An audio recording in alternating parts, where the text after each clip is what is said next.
you. This is what I do day to day, and I do want to make this relevant, so I can answer some questions now, and then there are a couple other things we can talk about. I want to make sure that we maintain the schedule, but I do see a hand in the back. So, what are the securities laws when it comes to asking for money? Yeah. So I mean, it's the answer is really disclosure. You have to just think about telling people what you're going to be doing with their money. And if you do that very fundamentally, and we talk about it and I help you, then the likelihood of you getting sued, you might get sued, but it's never going to be what you get sued over is, hey, I exercised my business judgment. I went out there and I did my best, but I failed, notwithstanding my best efforts to the contrary. I tried my hardest, but we all know that sometimes you try your hardest and you still fail. And what do? You get back up and do it again and again and keep trying until you succeed. But with those failures, if you fail with somebody else's money, they're going to sue you. And then they're going to read those words that I wrote.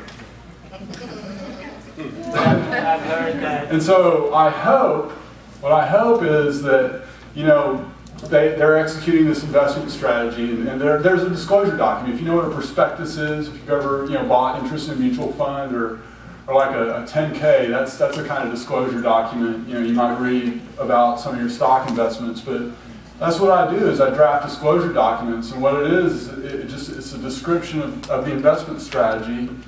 It tells you about the individuals that are involved in the deal. Who's really running it? Who are you entrusting your money with? Is it just some kid that just graduated from high school, or is it some dude that's been doing this for 40 years, and or is it Phil or Shenoah? I mean, I'd love to invest with them. I think that would be great.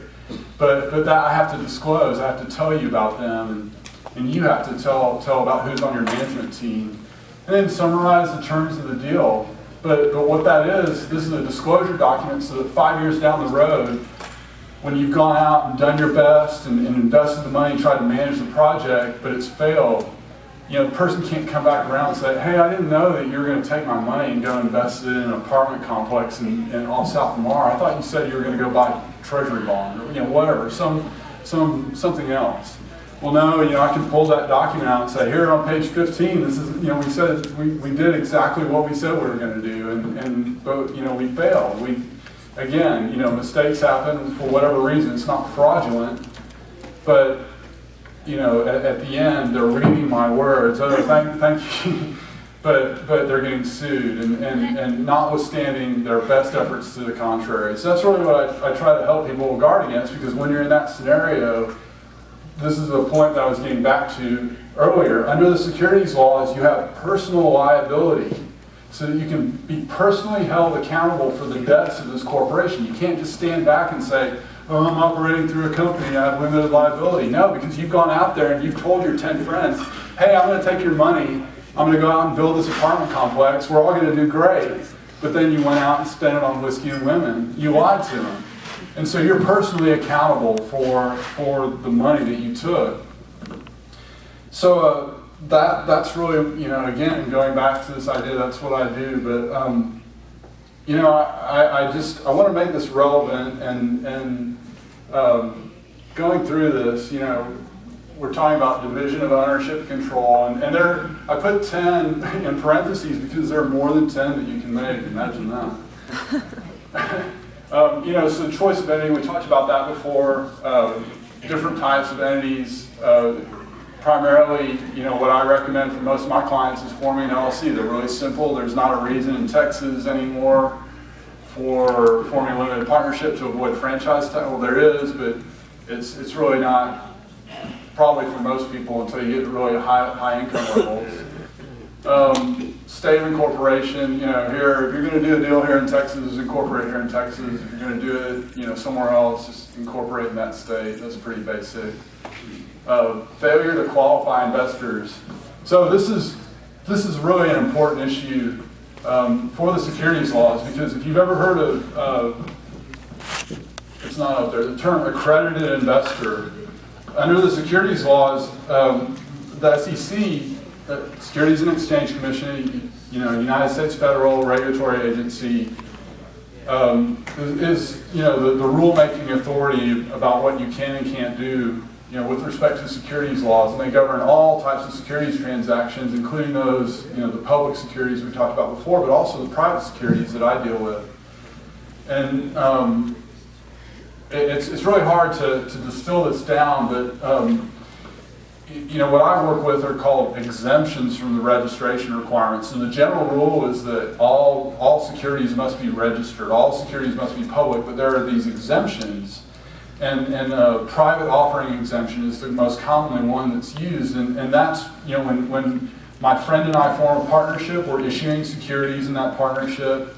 We're issuing private securities in that partnership pursuant to an exemption under the federal securities laws. Even if you didn't know that you were doing that, you were doing that just as a private sale. And because you're both actively engaged in the management, there's really not too much that you have to worry about. But what you do have to worry about is the other scenario, what I was telling you about before, when I've gone out to my 10 friends and they're going to invest with me and trust me with that money. The securities laws, and it's, again, the SEC rules, look at my 10 friends differently if they're considered accredited investors versus non-accredited investor.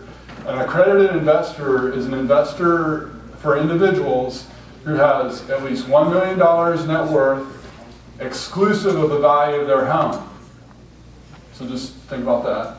Can't include your home. Or your income is individually at least $200,000 or $300,000 with your spouse, and a reasonable expectation of continuing to earn that amount of money in the future.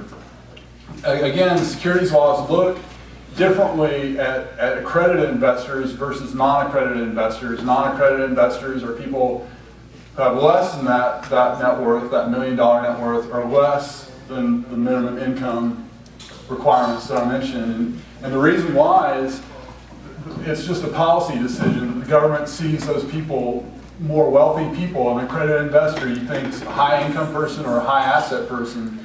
The securities laws look at them and think that money means that they have the resources to look after themselves. It's not a fixed income pensioner, your grandma who's 98 and gets called, hey, I've got an investment opportunity for you. I mean, if she may be super wealthy, but if she's limited means, the securities laws are really designed in some sense, ostensibly, to protect people that don't have the resources to protect themselves, from fraudsters. Me coming in here and say, hey, I've got a great investment opportunity for you. I guarantee you that you'll make 15% year over year, and I come in and take your money and go and spend it on whiskey and women. So the securities laws look at accredited investors as, hey, look, you're on your own. You can go out and invest with Roland if you want to, because you have the resources to hire an attorney to go check him out, or an investigator, or get him to submit to a credit check, or whatever you want to do to investigate, to give him background. Ask Shenoah, hey, is this Roland dude for real? You have those resources, but an investor that doesn't have those resources needs protection. And so when you're dealing with accredited investors, you have a lot more flexibility in terms of the amount of money that you raise, and honestly what you have to disclose. You have to disclose less because they're deemed to be able to fend for themselves. So that's an important concept in the securities laws, and there it is. I guess I could have put that up there before, but that's the definition. And this is a written presentation. It's just kind of a primer on securities laws if you'd like it. I guess my email address is going to be at the very, very end. I'll leave that up there so you can have that. But I'll send it to you. No problem. We can talk. If you have any questions, definitely feel free to contact me.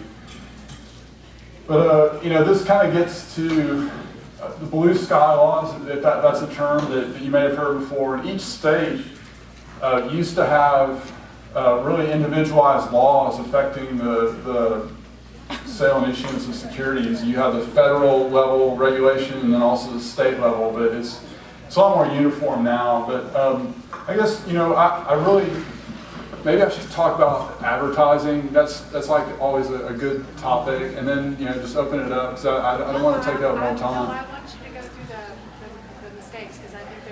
Okay. That's right. Well, so, the blue sky laws really, with the types of exemptions that I would work with, again, this accredited investor exemption, you have this flexibility, and it's a specific rule, the securities laws came about back in the 30s, but we had a significant change. I'm sure you heard of Dodd-Frank, and it was a piece of legislation that had many statutory changes to the securities laws, but only more recently have they been enacted into actual rules by the SEC. And one of the most significant changes over the last few years is the creation of this new exemption for accredited investor-only offerings that allows you to go out and use advertising. And so this is something that's really important because in the past you weren't allowed to use advertising. And advertising, of course, includes an ad in the newspaper or a magazine, but now we live in the 21st century, we have the internet. And so if you put something, you advertise on your webpage, opportunity to invest in Austin real estate and whatever it is, targeted 15% returns. You do it all completely correctly. You don't say anything in there that I would object to just preparing a document for you to go out to investors to work with. But because it's public, it's considered a general solicitation and the use of advertising. And in the past, that's been prohibited, again, to protect your grandma from predatory practices, that she's impressed by this glossy presentation. It's like, gosh, these guys look great. I'm going to give them all my money. Well, no, we're going to say that for the private issuance of securities, no advertising can be used just to protect those people. But I think maybe, for different reasons, the SEC enacted this new rule so you can use advertising